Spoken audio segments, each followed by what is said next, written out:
Sejam bem-vindos à TV Púlpito do Sertão Reformado. Aquele que para nós é uma referência de homem de Deus, como também são os demais apóstolos. Aquele que é para nós uma referência de um homem que amou intensamente a Deus. Aquele que é referência para nós de um homem que o obedeceu sem parcialidade. Aquele que é referência para nós de um homem que viveu a sua vida para a glória de Deus. O velho apóstolo Paulo desembarca em Jerusalém e, estando em Jerusalém, é recebido com muita alegria pela igreja. Ele é muito bem acolhido.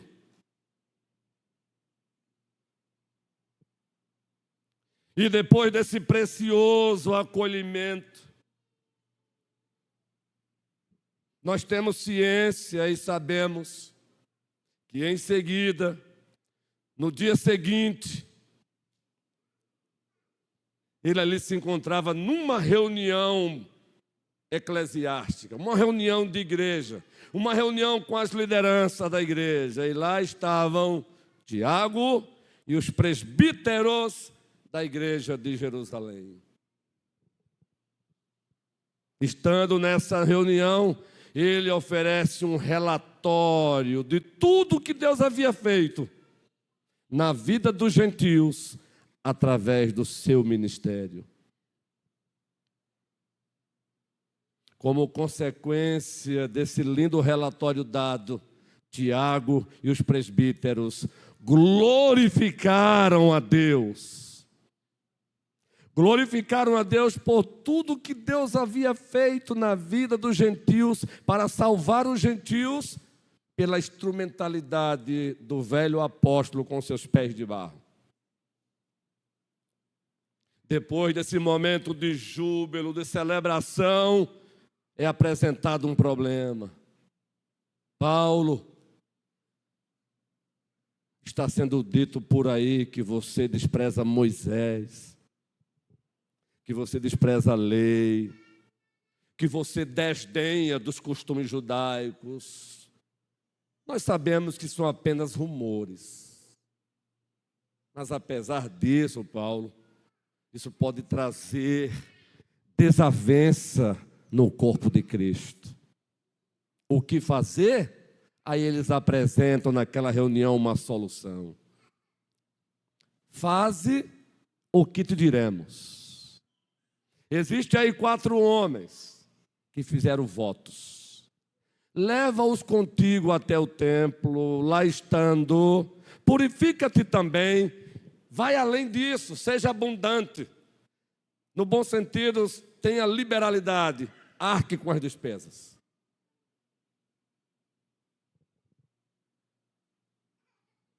E nos é dito que assim Paulo fez.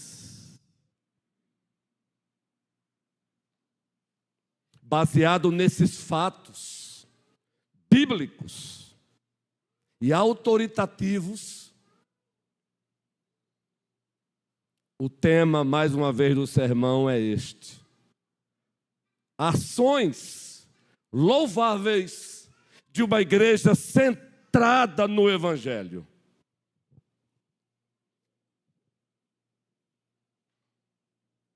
Tendo relembrado o tema, vamos agora para a leitura do texto, o livro dos Atos dos Apóstolos, o capítulo 21, do versículo 17.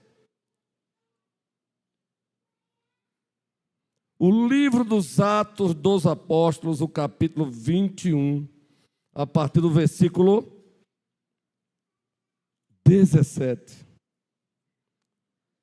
E leremos até o versículo 26.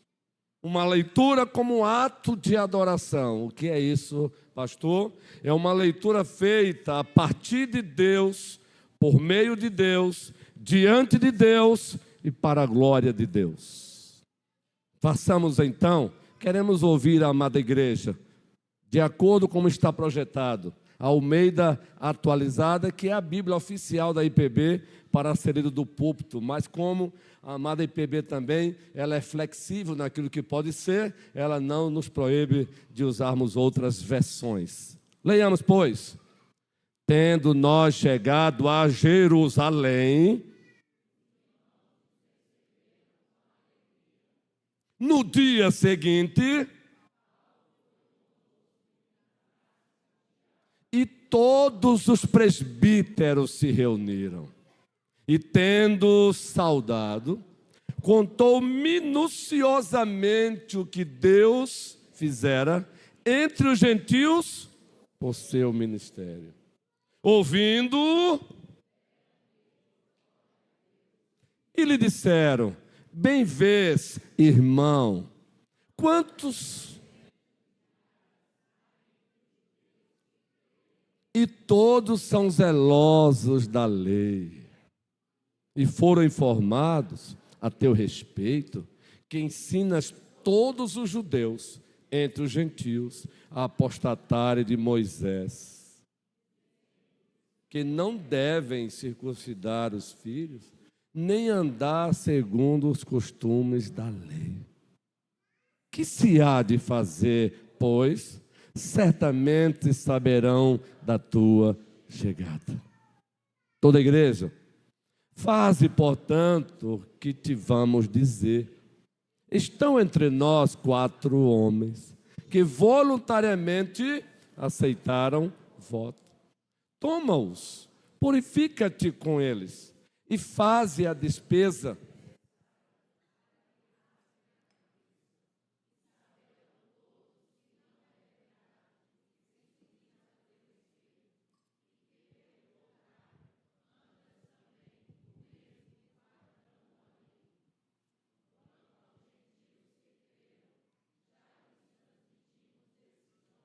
Para que se abstenham das coisas sacrificadas a ídolos, do sangue, da carne de animais sufocados e das relações sexuais ilícitas. Concluindo a leitura, então Paulo, tomando aqueles homens,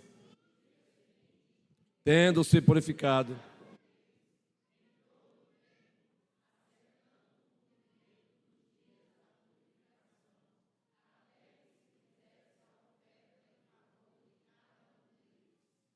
amém. Dissemos há pouco que, alicerçado nesse texto narrativo, o tema que estamos trabalhando já há um bom tempo é este: ações louváveis de uma igreja centrada no Evangelho. E quando olhamos para a igreja de Jerusalém,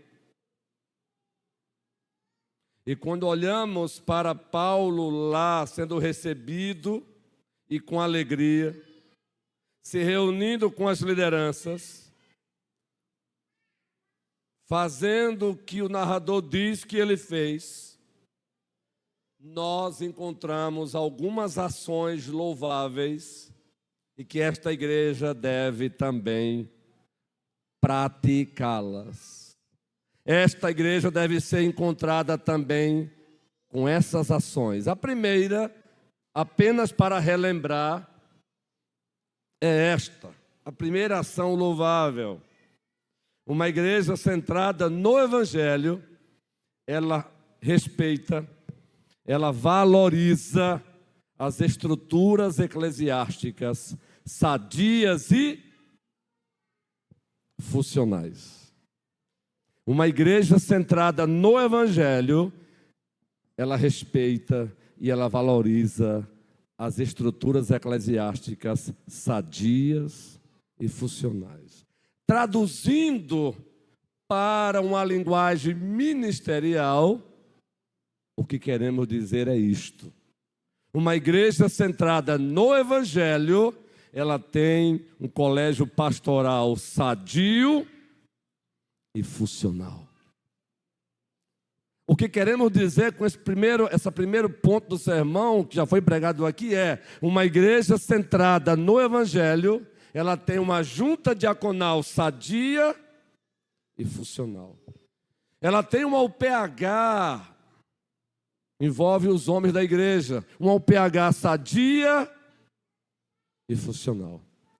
Ela tem uma UMP, União de Mocidade Presbiteriana, sadia e funcional. E passaremos a noite citando e relembrando e falando das nossas maravilhosas sociedades internas. É tudo isso e muito mais que queremos dizer com estrutura sadia e funcional.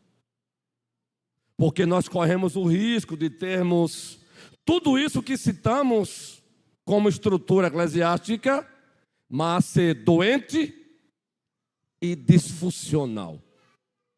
E para nossa tristeza, as poucas vezes que já viajamos por esse Brasil afora, nós encontramos essas estruturas eclesiásticas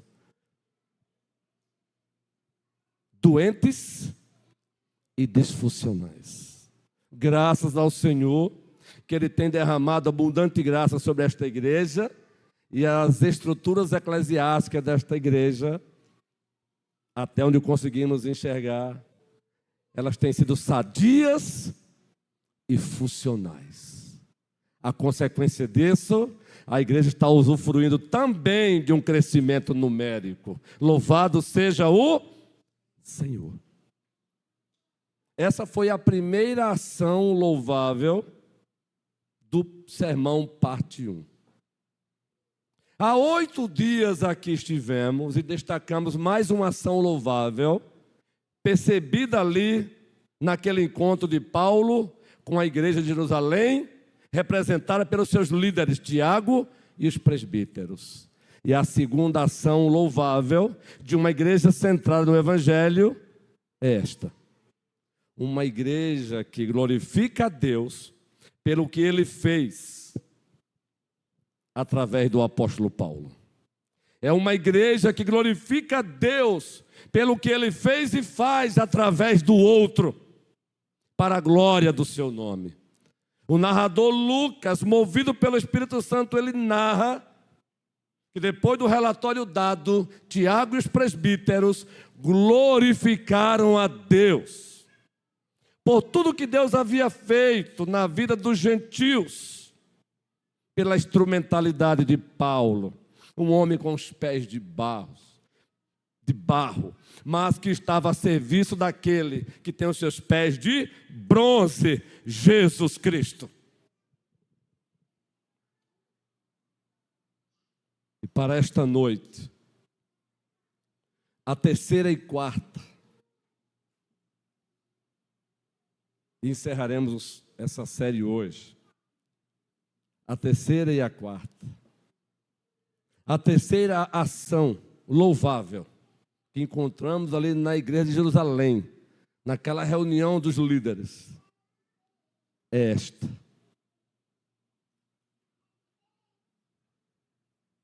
Ela luta para não permitir que o corpo de Cristo venha sangrar. Ela faz de tudo legitimamente para que o corpo de Cristo não venha sangrar. Agora com o texto novamente em tela e perceba onde é que é encontrada essa ação louvável da parte de Tiago e dos presbíteros ali de Jerusalém. Tiago, meio-irmão de Jesus Cristo.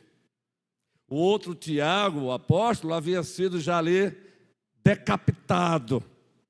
Já havia entrado no rol dos mártires. O Tiago aí é o meio-irmão de Jesus Cristo, que se tornou o líder entre os líderes da igreja de Jerusalém. E vejam o cuidado deles, Tiago e os presbíteros, e Paulo, para que a igreja não sangrasse, para que o corpo de Cristo não sangrasse por razões desnecessárias. Está aí o texto, pode pular para o versículo 19. Sonoplastia abençoada. Tendo-o saudado, contou minuciosamente o que Deus fizera entre os gentios por seu ministério. Resposta: ouvindo, deram eles glória a Deus. E lhe disseram, deram glória a Deus. O narrador usou da economia da narração, e ele não fala o tempo que durou aí dessa celebração. Mas não foi coisa rápida, não. Mas ele usou da economia da narração e já parte para outro assunto e diz: e lhe disseram, bem vês, irmão, coisa linda de ler e de se ver. Bem vês, diz a igreja, bem vês. Quantas dezenas de milhares que há entre os judeus que creram no Evangelho. E todos são zelosos da lei. E foram informados a teu respeito que ensinas todos os judeus entre os gentios a apostatar de Moisés, a desprezar de Moisés. E Paulo não fazia isso. O que Paulo fazia era colocar Moisés no lugar certo, onde sempre Moisés esteve. Paulo não fazia isso. O que ele fazia era colocar a lei de volta ao lugar de onde ela não deveria ter saído. Mas é assim que os algozes, os inimigos da fé, ou até mesmo alguns ingênuos ou equivocados, acabam fazendo, interpretando mal o velho apóstolo, e não é diferente conosco hoje. Se interpretaram mal o rei da igreja, Jesus Cristo, eu devo ficar assustado se fizerem o mesmo para comigo? Eu que tenho os pés de barro? Não deveria, não é? A leitura continua, toda a igreja, dizendo-lhe que não devem circuncidar os filhos, nem andar segundo os costumes da lei. Que se há de fazer, pois? Certamente saberão da tua chegada. E olha, vai ser pesado, Paulo. Faze, portanto, o que te vamos dizer. Estão entre nós 4 homens que voluntariamente aceitaram o voto. Toda a igreja.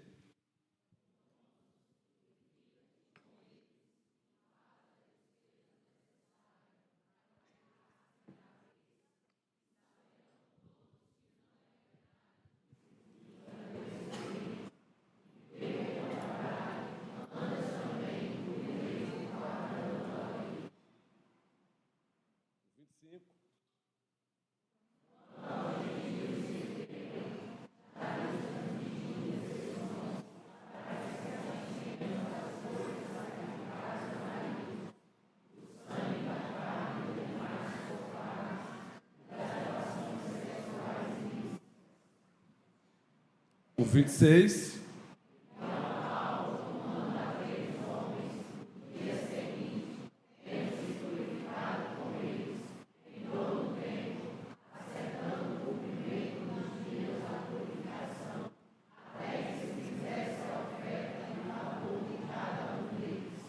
Meus amados irmãos em Cristo Jesus, Tiago e os presbíteros da igreja em Jerusalém, sabiamente, debaixo da supervisão do Espírito Santo, fez uma proposta sadia, louvável, para que a briga que já existia entre judeus e gentios não se avolumasse ainda mais.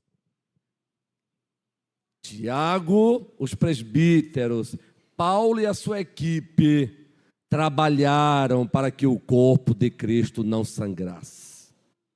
Quando você lê esse texto, você percebe uma linguagem veterotestamentária, do Velho Testamento, da antiga administração da Aliança da Graça. Por exemplo, menção à circuncisão, faz menção a Moisés, faz menção à lei de Moisés, faz menção à circuncisão, que era o sacramento, a ordenança da antiga administração da Aliança da Graça, que foi substituída pelo batismo hoje, sinal e selo da nova administração da Aliança da Graça.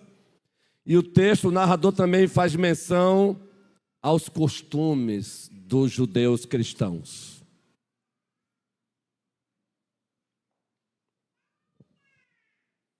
Entendendo essa linguagem, é preciso entender uma coisa necessária aqui, para entender Paulo, Tiago e os presbíteros.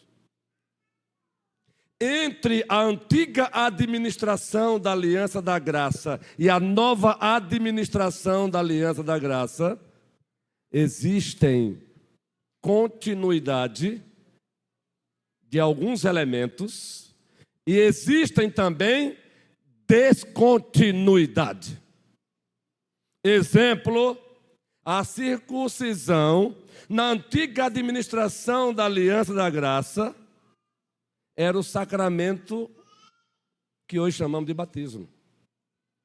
Deus estabeleceu a circuncisão para o seu povo lá da antiga administração da Aliança da Graça.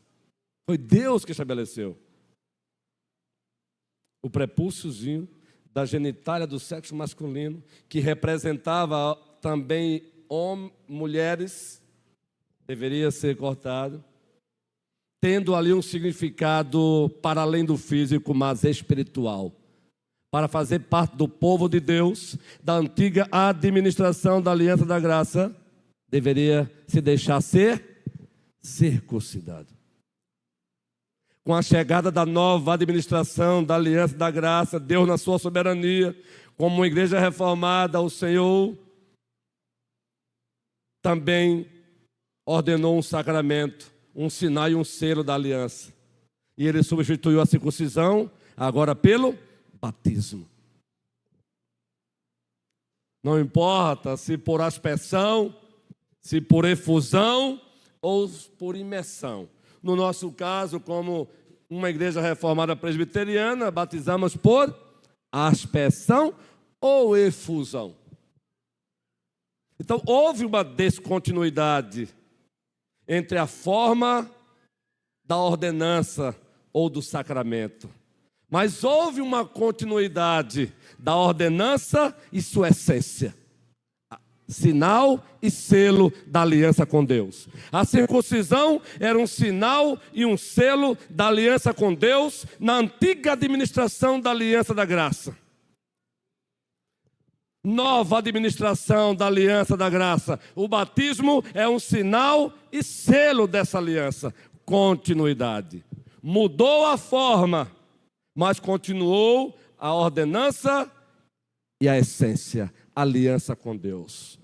Tendo relembrado um pouquinho isso para vocês, vocês vão entender agora porque que Tiago, os presbíteros, recomendaram ao apóstolo Paulo que fizesse o que eles pediram para fazer. Que ele fosse lá praticar os costumes dos judeus. Aí vocês vão entender por que Paulo obedeceu. Paulo abraçou o pedido. Sabe por quê? Porque o velho apóstolo Paulo, entendendo que havia continuidade e descontinuidade, ele passou agora a entender que mesmo assim não haveria problema que os seus irmãos judeus cristãos continuassem com alguns costumes. Se fizesse, não pecaria. Se não fizesse, também não pecaria. O evangelho não seria colocado em xeque. Porque, preste bem atenção, quando o evangelho era colocado em xeque, o velho apóstolo Paulo era inflexível e com razão, e devemos ser nós também hoje. Escrevendo à igreja da Galácia, primeiro capítulo, ele disse: se nós mesmos anunciar um evangelho que vá além do que já foi pregado, considerem-nos malditos. Então Paulo nunca negociou o evangelho. Mas quando ele percebe, no caso ali em Jerusalém, que praticar os costumes que ainda eram praticados pelos judeus cristãos. Isso não colocaria o evangelho em xeque. Pelo contrário, ao fazer isso, ele evitaria que o corpo de Cristo sangrasse. Ele foi lá e fez. Nós chamamos isso de questões adiáforas. Se fizer, não peca. Se não fizer, também não peca. No caso aqui, não pelos costumes. Se não fizesse, ele pecaria, porque iria contribuir com divisão no corpo de Cristo. Por pura vaidade. Mas Paulo abriu mão disso. Abriu mão do seu direito pessoal. Em prol do Evangelho. Em prol do corpo de Jesus Cristo. Essa é uma ação louvável de uma igreja centrada no Evangelho. Ela abre mão até de alguns costumes, que se fizer não peca, também se não fizer não peca, quando o assunto é a unidade da igreja do Senhor. Quando o assunto é impedir que o corpo de Cristo sangre. Ah, meus irmãos e minhas irmãs em Cristo Jesus, quantas vezes nós contribuímos com o sangramento do corpo de Cristo por conta de preferencialismos, por conta de vaidades, por conta da soberba, por conta de pura carnalidade. Agora imagine se o velho apóstolo Paulo olhasse assim e pensasse: eu não irei fazer o que o apóstolo Tiago está pedindo. Quem é Tiago aqui? Eu não irei fazer o que esses presbíteros estão pedindo. Quem são eles? Não. Paulo entendeu que tanto quanto ele era homem de Deus, eles também eram homens de Deus. E estavam ali liderando a igreja de Jerusalém. E aquela liderança precisava no Senhor, e para a glória do Senhor, ser respeitada e valorizada. Então ele abriu mão de direitos, de um direito pessoal. Ele não fazer, mas ele abriu mão para que o corpo de Cristo não sangrasse. Ele não deu lugar à vaidade, para que o corpo de Cristo não sangrasse. Ele não deu lugar à soberba para que o corpo de Cristo não sangrasse. Ele não entrou na onda de quem sabe mais aqui, nesse pedaço, para que o corpo de Cristo não sangrasse. E vejam que o homem conhecia muito, viu? Pedro, seu colega de apostolado, fez menção a isso nas suas cartas. Como diz o nosso irmão Paulo, coisas difíceis de compreender. Não impossível, não confunda, viu? Difíceis. Quando Pedro diz isso, meu irmão, ele não está acusando Paulo, ele está dizendo: olha que capacidade. Que coisa linda, um apóstolo elogiando um outro apóstolo no Senhor e para a glória do Senhor. Está aí, gente. Novamente o texto em tela aí, meus queridos. O texto que está sendo lido aí, por favor. Versículo 26. A primeira parte. O que é que diz aí? Então Paulo, tomando aqueles homens, no dia seguinte, tendo se purificado com eles, entrou no templo, acertando o cumprimento dos dias, até que se fizesse a oferta em favor de cada um deles. Paulo fez. Tiago e os presbíteros da igreja de Jerusalém disseram: faze o que vamos te dizer. E Paulo fez, porque ele não queria ver o corpo de Cristo sangrando. Em o nome de Cristo, volte para casa pensando nisso. Eis aí uma ação louvável de uma igreja centrada no Evangelho. E nós encontramos aqui coisas sérias, viu? Vejam, a circuncisão para o judeu. A circuncisão para o povo de Deus da antiga administração da aliança da graça. Para aqueles que ainda não entenderam a descontinuidade. A lei de Moisés, muito especialmente a lei moral, continua vigente. Mas a lei cerimonial e a lei civil servem-nos de exemplos, de leis regidas pela lei moral de Deus. Então Paulo não retruca, não resiste, simplesmente faz o que o apóstolo Tiago, o líder da igreja, e os presbíteros, os líderes com ele pediram. Tudo isso visando o bem do corpo de Cristo. O que você está disposto a fazer para não permitir que o corpo de Cristo venha sangrar? Primeira igreja presbiteriana de Petrolina, que essa ação seja encontrada em nós. Se for preciso, sofra a injustiça caladinho diante de Deus, para que o corpo de Cristo não sangre. Abra mão de certos direitos, para que o corpo de Cristo não sangre. Eu estou falando do corpo de Cristo Jesus. Esse mesmo Paulo, quando não convertido, quando não havia ainda sido encontrado por Cristo, ele foi encontrado perseguindo Cristo na pessoa da igreja. E quando encontrado, Cristo pergunta: Saulo, Saulo, por que me persegues? Aí é muito fácil você ler esse texto e dizer: aí foi Paulo quando não era cristão.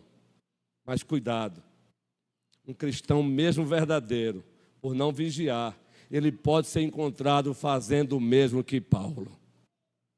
No lugar de favorecer a igreja no Senhor e para a glória do Senhor, ele se encontra fazendo mal à igreja. E se tem algo que o Senhor tem ciúme, é ciúme da sua igreja.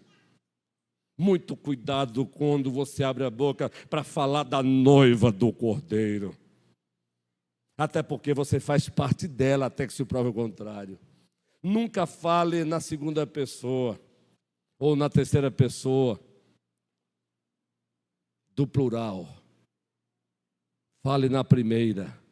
Nós. Correto? Nós a igreja. É muito linda que acolá eu encontro gente assim. Porque a igreja. Ora, eu não sabia que você não fazia parte dela.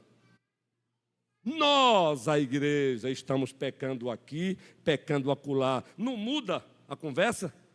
Nós estamos pecando, mas não, a igreja não está fazendo isso, a igreja não está fazendo aquilo. Basta 3 minutozinhos, uma conversa boa e agradável, carregada de amor, para a pessoa mudar esse discursozinho. Se crente é, se crente não é, vai sair pior ainda, budejando, na linguagem do sertanejo. Está aqui, gente, ação louvável, fazer o que preciso for, sem negociar o evangelho, para que o corpo de Cristo não sangre. Se o que me pediram para fazer não coloca o evangelho em xeque, e isso que eu devo fazer impede que o corpo de Cristo sangre, que eu deva fazer. Que o Senhor nos ajude, queridos. Cuidado. Na era da rede social, encontramos aqui a noiva do Cordeiro sendo desdenhada. Não confunda os mercadores da fé com os pastores fiéis. Não confundam falsas igrejas com as verdadeiras. Cuidado, não generalize, não zombe, não desdenhe. Não espanque a noiva do Cordeiro. O que você faria se de repente encontrasse a sua esposa sendo espancada por outros homens no centro de Petrolina? Quem é aqui verdadeiro macho, e todo mundo aqui é macho, faria o quê? Imagine, Jade disse: meu filho, eu vou ali ao centro. Mas de repente, não pode ir, de repente eu precisei, eu preciso ir lá também. Mas lá ela já estava. E de repente eu chego e encosto o carro, quando eu olho, está 3 homens, um empurra a Jade para lá, outro empurra a Jade para cá. Meus irmãozinhos amados, Vocês acham que eu vou chegar perto deles e vou dizer: bem-aventurados os pacificadores? Isso é uma falsa interpretação. Porque o que Deus quer de mim ei, deixa ela de lado. É nós agora, meu irmão. Ou vocês vão parar no hospital, ou eu vou parar. Mas no Senhor e para a glória do Senhor, aprendam a respeitar uma mulher. Que conversa feia é essa de que tem que dar a cara para bater e botar outra? Que interpretação feia é essa? Agora imagine, se eu tenho que ser zeloso com a minha esposa e nenhum homem ousa empurrá-la, porque vai sentir o peso da minha fraca mão, imagine a noiva do Cordeiro. Imagine a noiva por quem Jesus Cristo derramou o seu sangue. Imagine a noiva dele. Não ouse espancar a noiva do Cordeiro com a sua fala, com a sua escrita. Cuidado como você usa Facebook, Instagram, YouTube. Não espanque a noiva do Cordeiro de Deus, a igreja. E você faz parte dela, e você é membro dela. Ele tem ciúme de você. Ele tem ciúme de nós. A Ele a glória. Essa é a terceira ação louvável de uma igreja centrada no Evangelho.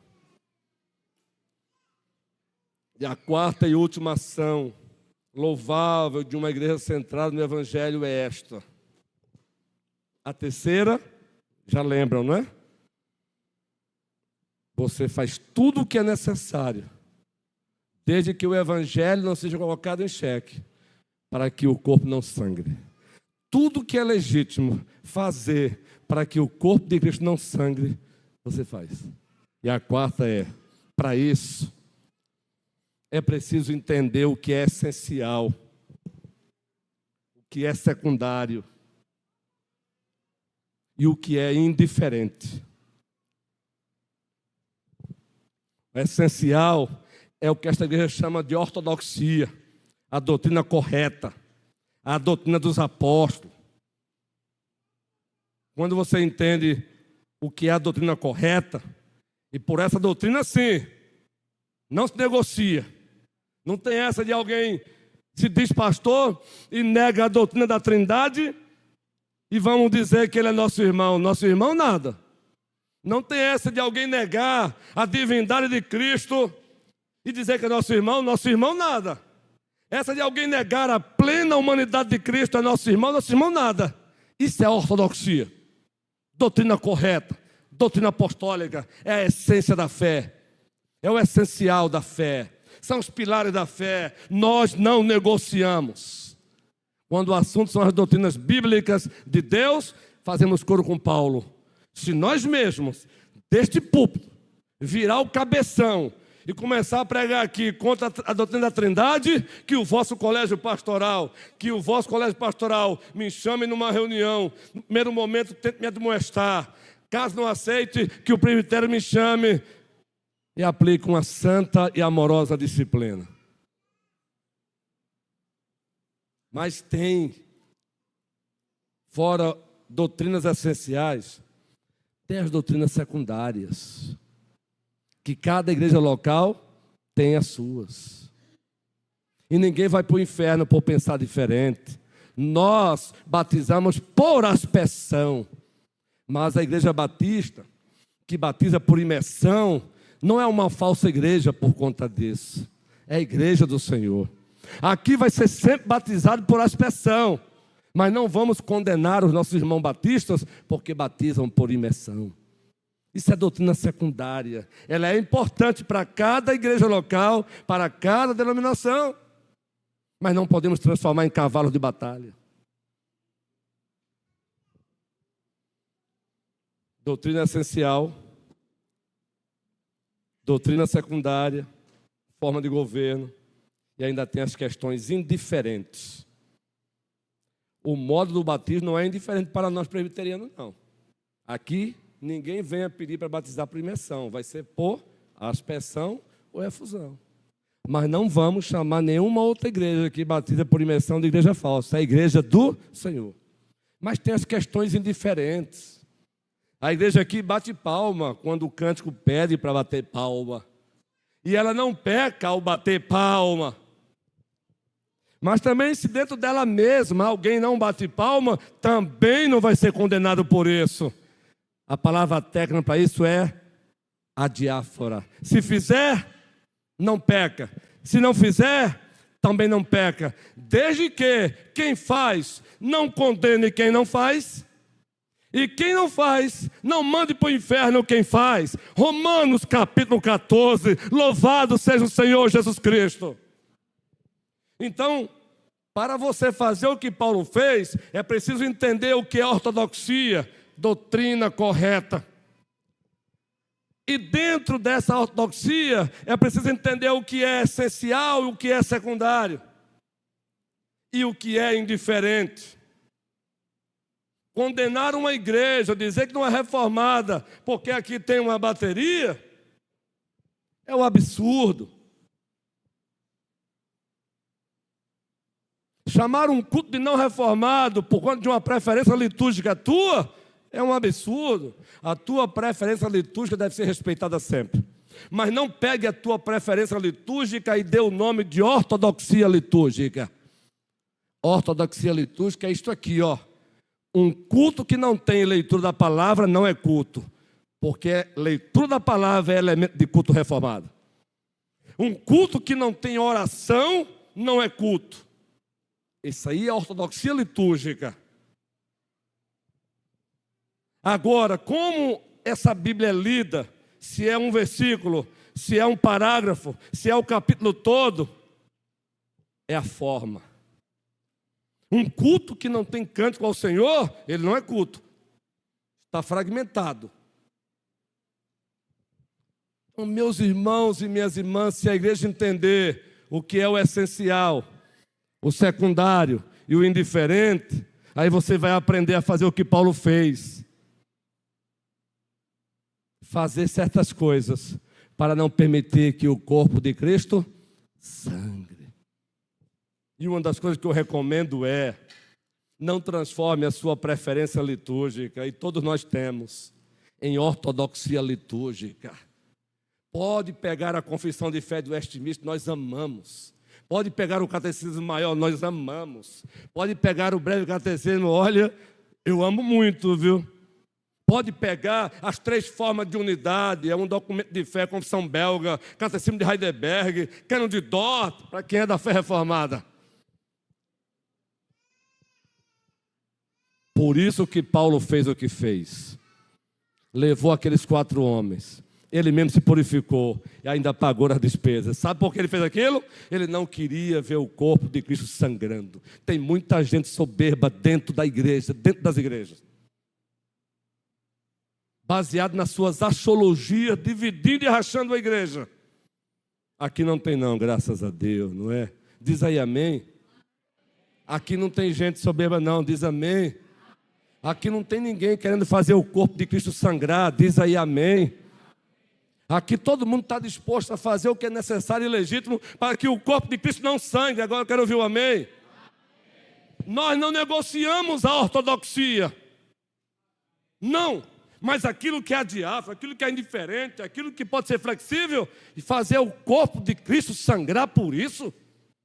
Não, não e não. Eis aí uma ação louvável de uma igreja centrada no Evangelho. Primeira igreja presbiteriana de Petrolina, prossigamos firmes na nossa ortodoxia, doutrina correta, na nossa ortopraxia, prática de igreja correta, e na nossa ortopatia, sentimentos corretos.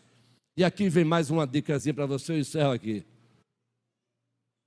Eu louvo a Deus pelos meus colegas pastores reformados, mas não me venha pegá-los, não venha pegar suas preferências, as preferências litúrgicas dos pastores, e vir querer que eu as pratique. Como eu não quero que ele também pegue as minhas preferências litúrgicas e que ele as pratique. Meu CPF já foi decidido há um bom tempo, e o teu também. Aliás, esta igreja, ela não tem que ter a minha cara, ela tem que ter a cara de Jesus Cristo, o rosto de Jesus Cristo. Ela tem que viver para amar, obedecer e glorificar Jesus Cristo. A batida do tambor não é meu, e a batida não sou eu que decide. O tambor é dele e a batida é no ritmo dele, Jesus Cristo. Que o Senhor nos abençoe, hoje e sempre. E toda a igreja diz: oh, igreja maravilhosa e muito amada de Jesus Cristo.